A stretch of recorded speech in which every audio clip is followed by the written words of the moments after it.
Good morning, students. So we'll commence the session. So commencing the session with the recap contents of what we have seen in the previous session. So till now we have come across introduction to SOA,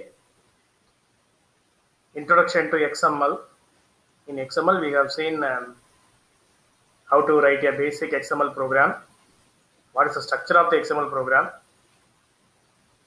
how to execute the XML program, how to parse the XML program, what are all the types of parsers are available. So in that we have seen DOM parser, document object model parser. So what could be its structure? What is the role of scripting in DOM? So this is what we have seen till now. So from that you have some MCQs. Please respond your options in chat, not ABCD. Today you are going to mention us 1, 2, 3, 4. Okay. So starting with that,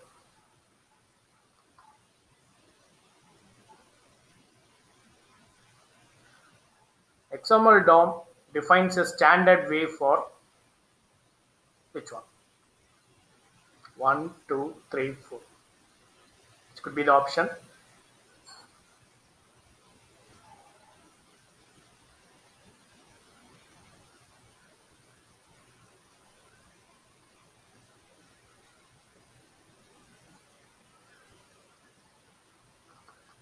Getting any options over there on the screen. So option as 2.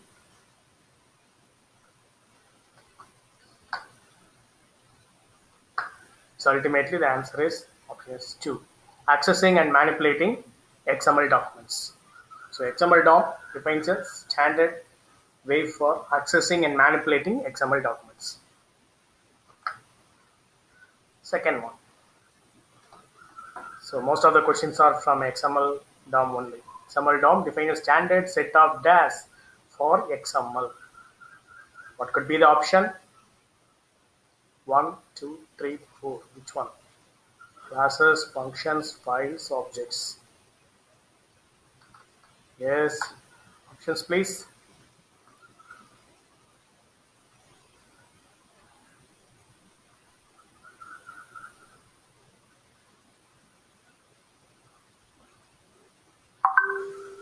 What would be the best option?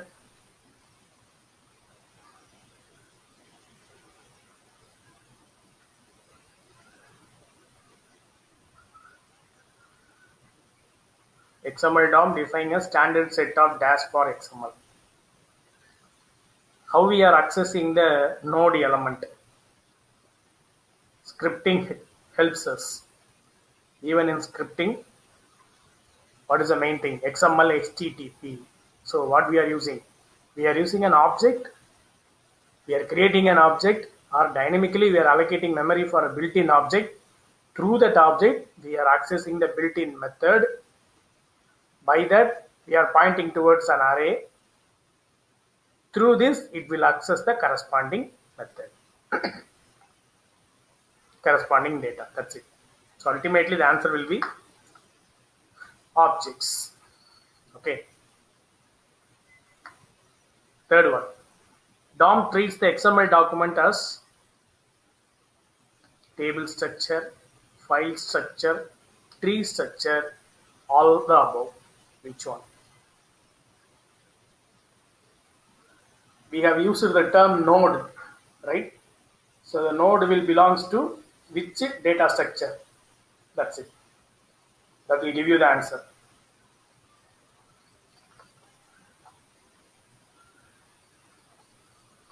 So it could be the tree structure. Ultimately, tree structure is easy for us for creating access operations. That's the main reason.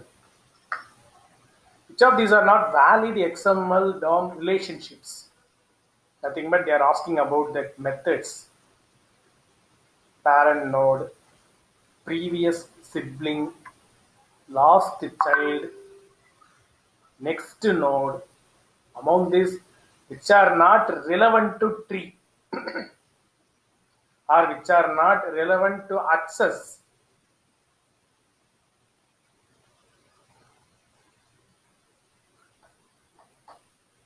Could be the options.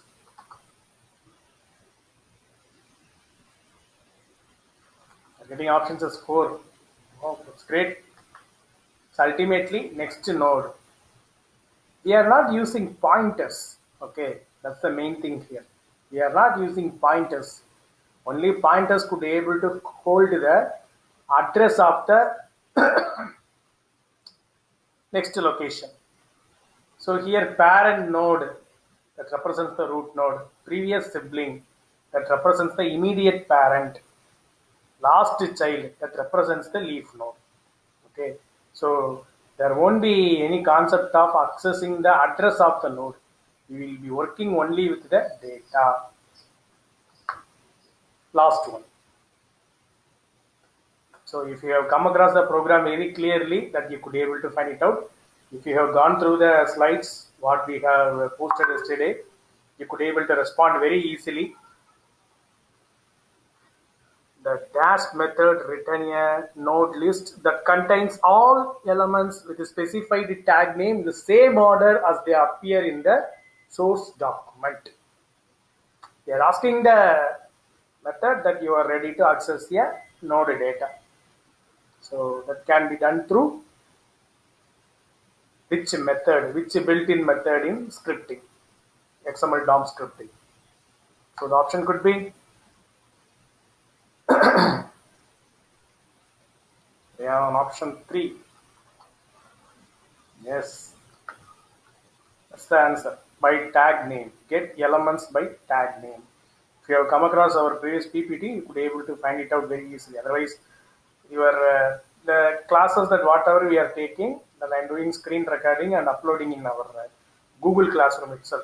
So based upon the date, you can access recorded video lecture and you could be able to see it. For revision purpose, you can use that. So by that we have performed the recap of previous session. So ultimately, we have concentrated completely on DOM. Okay. So what would be its limitation to work with? That's the big question over there. When the issue of scalability is going to come. Okay. Scalability is the feature, but pertaining to DOM, it will be an issue. Because when the size of the tree is going to grow like anything, the DOM parser will take time to parse and to get the data. That's the main thing that we are going to concentrate here. Right? So the time complexity will be more. That's the thing. You get the answer. As well as the coding length will be more. So you have to write the number of entities. So the second section, so what they have planned, since we are going to extract data from XML, people who are working with the open source, they designed this SACS. People who are working with the open source, they designed this SACS. As well as they have organized the way of writing the program for data extraction from XML, as well as for creating, modifying, updating, right, deleting. So such a type of features are being enabled in a proper way. Okay. So if you could see this diagram, what does the SACS parser will do on XML document? What it need to do, you have to write within these built-in methods which are supported by SACS. What are all the built-in methods? Start document, start element, characters, end element, end document. Okay, all these methods are available inside a built-in class, or you can create a user-defined class also. That will be available inside content handler. Okay, content handler. Your XML file will be given as a input to this content handler via these methods only. Okay, so you can mention how an XML document to be, that should be mentioned within these methods. These methods will take care of parsing the job. Okay, they will take care of parsing. Only using these 5 methods, they will do everything.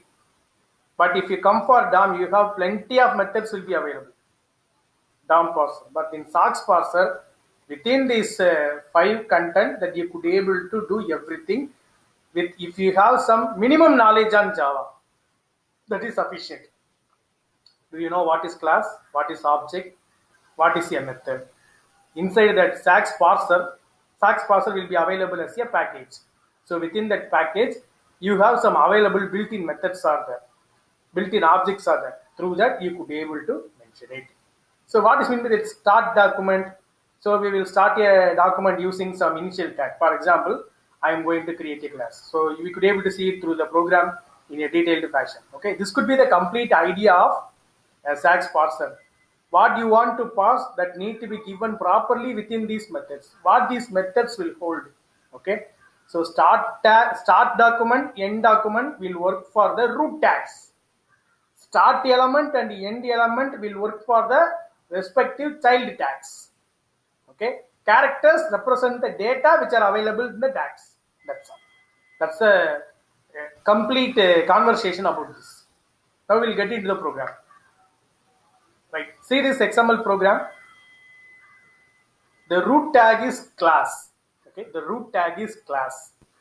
Within the class, I am having the record of 3 students that can be uniquely identified using the roll number. 393, 493, 593. I am having 3 students records. Okay. I am having 3 students records. So we are going to parse this. Okay, we are going to get the data from this XML. How this XML file is going to be performed or parsed using our SOX API, simple API for XML. That is what SOX. Expansion of SOX is simple API for XML. First file, you have to override everything on userhandler.java. Okay, so you could able to see some function called the built-in methods. You could able to see in this program. See that after override, you could able to see start element. Okay, next end element, next characters. Okay, that you could able to see these things here. Start element, end element, and characters. These are all the 3 methods that we have specified over in the userhandler.java. So here, what are all the tags that we have given over there? It has been mentioned here. Okay, so start element is nothing but the individual record. Okay, the individual record. So here I have mentioned all the tags. You could be able to see student, first roll number, first name, last name, nickname, and as well as marks. These are all the elements. See this XML program. Yes, be able to see that student, that could be the element. You are having roll number, first name, last name, nickname, marks. All these things are mentioned in this file, start element. Okay, in the end element, what we are going to close? We are going to close the tag using the student tag for every record. Okay, that you could be able to see here. Every student record is being closed with the student tag that was being mentioned here. Okay. So characters, what we are mentioning, so we are ready to mention the length of the respective record. So we are making it as a false, right? For all the cases, because yesterday a question was raised whether it could able to put over on any empty XML tags. Okay, so that can be handled through this SOX exception. That is the reason it has been made it as false. Okay, if anything is not available, that is ready to raise on that. That's the reason why. Okay, the exception will handle that. No need to worry about that. So they are ready to mention the corresponding characters and the respective length of the respective string. So that's what the main idea of writing this user handler. Okay, so initially don't have any data. That is the reason why has been set with false. So while the data is being allocated towards a respective element, it will be replaced false with the corresponding data. Okay, so this is user handler.java. This could be the file. Next, this is the actual parsing code. That means this is the place you will write your main method. Okay, this is the place where you will write the main method. This program will be inherited with this, or it will be written inside a file and can be called as a package. Okay, so here it could be called as a package. That you could able to see that. So I am writing the main function. Input.txt will have your XML file. That XML file will be ready to be given as input for this sax parser.java program. You have built-in methods sax parser factory. So that will create the instance. For user handler.java, I am creating the object. Now using both sax parser object and user handler object, the file will be opened. Next, see that user handler content here. I am ready to retrieve the value and I am replacing it. Attributes.getValue. Check the start element. Check the start element function. Attributes.getValue. So I am going to get the value for the corresponding tags. And once it is being retrieved, it will be replaced with the value true. Okay, that if it returns true means ultimately it states that we have retrieved the we have restored the value for the corresponding tag. Okay, user handler is ready to extend with the default handler. I am overriding the built-in methods. See, these are built-in methods. Start element, end element, these characters. All these things are built-in methods. That's what we have shown in this diagram. Start document, start element, characters, end element, end document. Okay, all these things are built-in methods. Our job is to override that built-in method and write our own code. Okay, they wrote for general XML file being provided by w3.org. Okay, that could be the general schema that they will be given over on that. We have to override and we have to make the program to be executable for our own XML program. For the purpose only, we are overriding and doing it. That's it. In DOM, we won't do that, right? We will be visiting each and every node and we will be forcing that operation. Okay, so start tags will be mentioned, right? End tag, every record will be closed. The characters will be fetched over there. So once I am going to execute this program, I will execute only this program, sax parser demo.java. So when I am going to execute this program, I will get all the data. So whatever I have given within that. So because here I am ready to retrieve first name, last name, nickname. Remember that roll number is an attribute in student. Okay, that is also being retrieved. Okay, this could be a property which is not performed through our DTD. So please remember that. Okay, so DTD could not be able to work on it. Already we have mentioned it. So this could be the output of this program. So what we are going to do, just we are going to override this built-in methods available inside our sax parser factory class. That's all. Okay, you have to customize this based upon your tags. What are all the tags? Here the tags that we have used: student, first name, last name, nickname, marks. These are all the tags that we have used.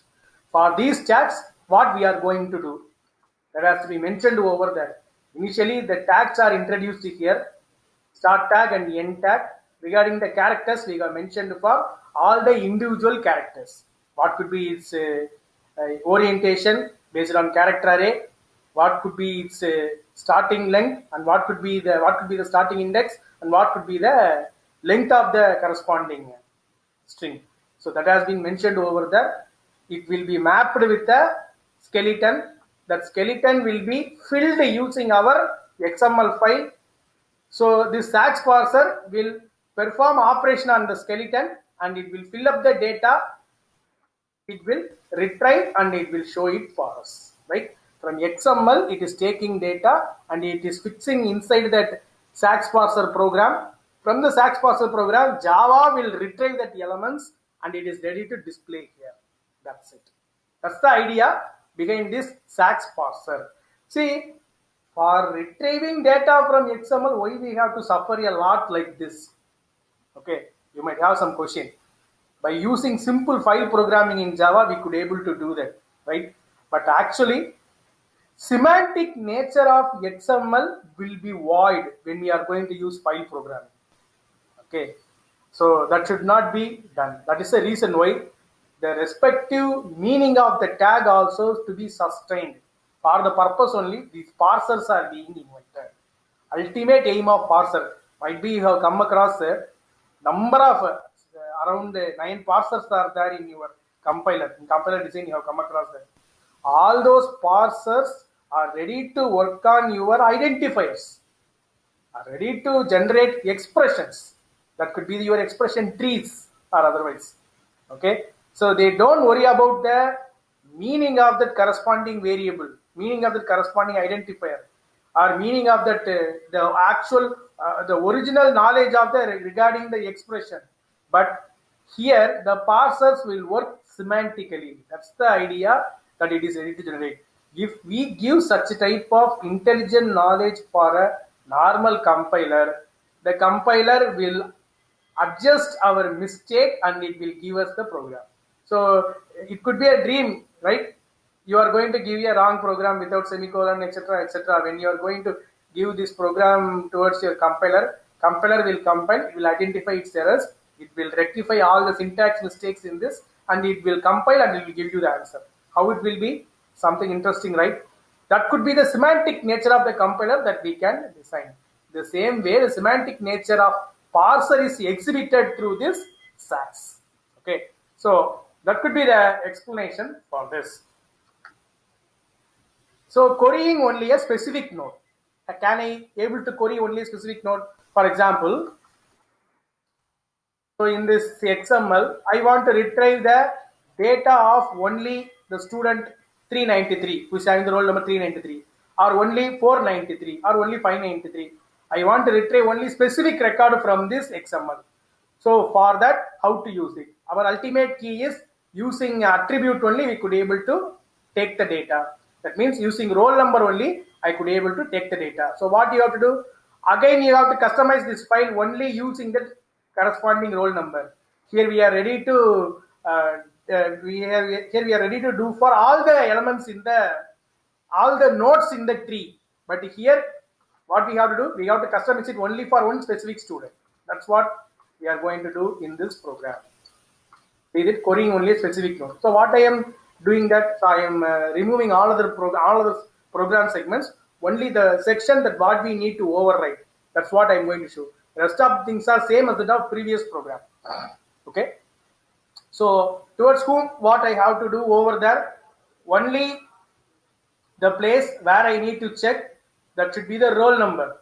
So when the roll number value is equals to this string, ultimately that will be fetched. That's all. So 393 I am going to fetch. That's what given in the start element. So which start element is having that attribute 393, corresponding first name, last name, nickname, marks will be retrieved. Okay. So where I have to close, that is also I have to mention. So the where 393 attribute is going to close, there you have to close, because that student roll number, the corresponding student only I have to close. That must be mentioned here, start element. But in the previous program, we will not mention anything. So wherever I am opening student, that must be closed. Wherever I am opening student, that must be closed. So that will be iteratively done over on the previous program. But here it will check only the corresponding roll number. And one more advantage that you could able to see, it will not, for example, we have taken the first node. Okay, so that will easy for us to convey the corrections. But if I am going to take the last node, will it travel forward in all these attributes? Yes, could you able to go for a random access on this tree? By default, the process of binary search will get to involve over there. So it could be able to access it in a easier fashion. So in all the records, in all the corresponding column, only the data pertaining to 393 will be retrieved, right? The information for only for the student tag alone is not enough. I have to give the information for all the tags. So that's the reason why 393 is passed there as an argument. So which first name need to be retrieved? roll number which is equal to 393. Which last name to be retrieved? Roll number which is equal to 393. So likewise for all the tags I have verified. So I'll get the output like this. See, it is enough if you have a JDK in your machine, you can run this program and you could able to see the output. No need of any hi-fi end terminals to run this. Okay, because our JDK bin will have all these predefined SACS executors. So I have retrieved only the corresponding data. So start element is student, end element is student, Dinakar could be the first name, last name, and I could able to see the marks. So you could able to verify over here. Okay. So corresponding 393 that we have given Dinakar, Kar, Dinakar and marks. So only that particular data is being retrieved. So that's the idea behind querying only specific node. That is also possible for me. Can I able to create a node? Can I able to create a node? That's a good question, right? Can I able to create a node? But it is recommended that instead of using SACS, you can use STAX. STAX, because the program length will be more if I am going to work with the SACS parser. So what does this transformation on SACS? That's what SACS. What they have introduced over on that. By writing simple programs, you could able to create the nodes. So using SACS parser also you can create, but the thing is the program will be lengthy. So to overcome that only, even if you are ready to visit any website and tutorials, you could not find the program for creating a node using SACS parser. They will redirect you to the other types of parsers. Okay, this could be the simple program that what we are going to create with it. Okay, so what I am doing over there, by writing only 2 pages program that I could able to create the node. See, I am creating this XML program. So please understand that I am creating this XML program. I don't have any input XML program here. I am creating an XML program using this Java program.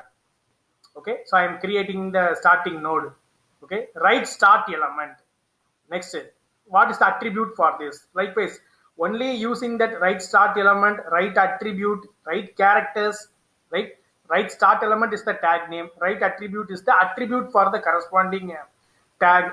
Write characters is nothing but the data. Now you could able to see cars is the main tag.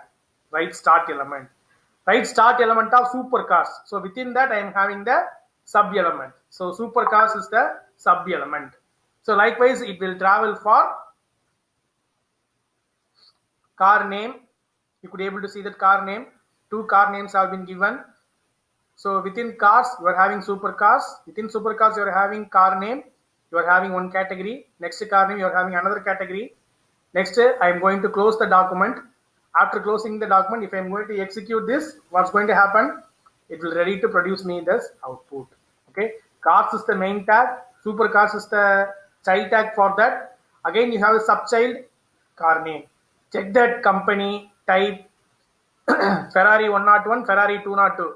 It will come under the tag characters. Check the method, write characters. So the data will be supplied through write characters. Attributes will be supplied through write attribute. Write start element will mention the tag. Okay. So even if I am not going to mention the write element tag, write end element tag. See, I have not closed that car name. Okay, car name.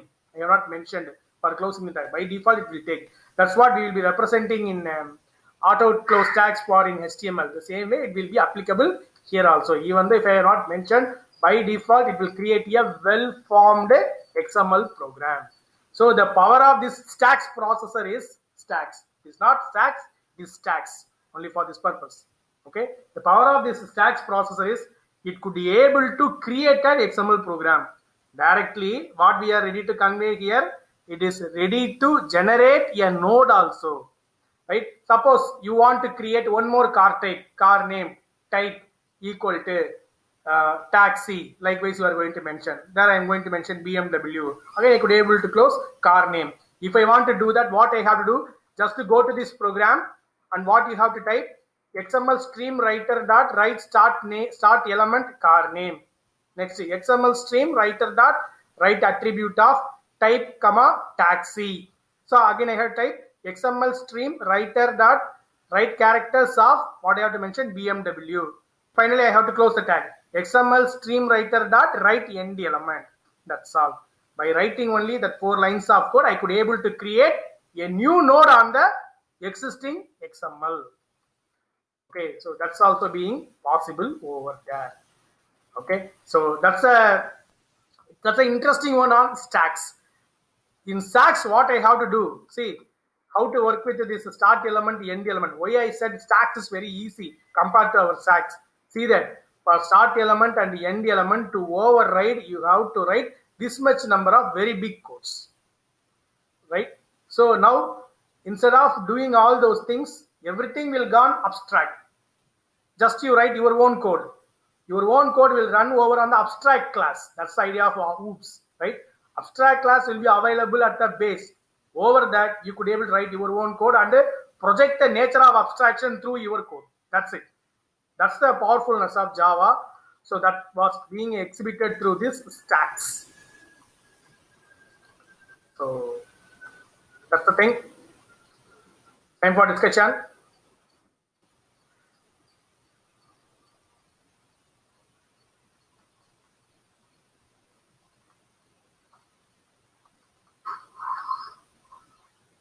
So people could raise doubts over on that.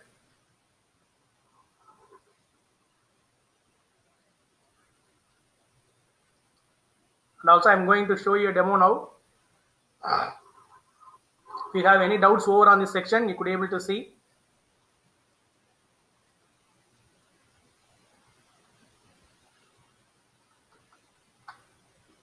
Post your clarifications on the chat so that it can be responded.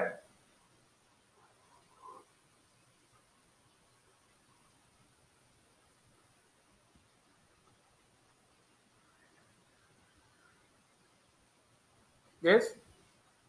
So no clarifications. Okay. Regarding the demo,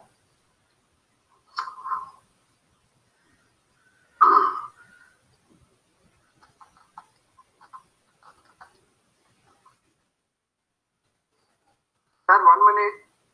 Sir, apologize, sir. 1 minute, sir. Attendance mattu eduthukom. Okay.